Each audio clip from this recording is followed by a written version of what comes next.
I mentioned earlier when we were looking at how you can bring in a link to any website address that you can kind of link anything.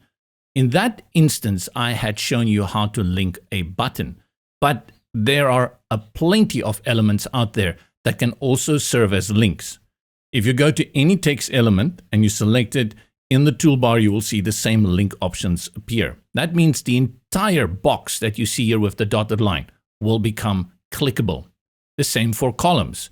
If I hover here and I go to the column settings, you will see that there's also a link.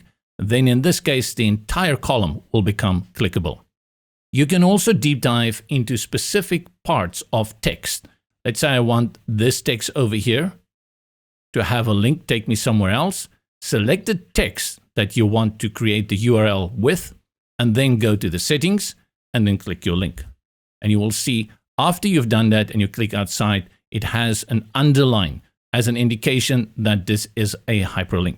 Of course, not everything is clickable, but as you go around, in this case, we have an icon. You will notice this also has a link feature. Play around with it, images, text, columns, rows, and icons. And remember that instead sometimes of just using a small little button to create the link, you can actually create a huge area to make it easier for people to click on.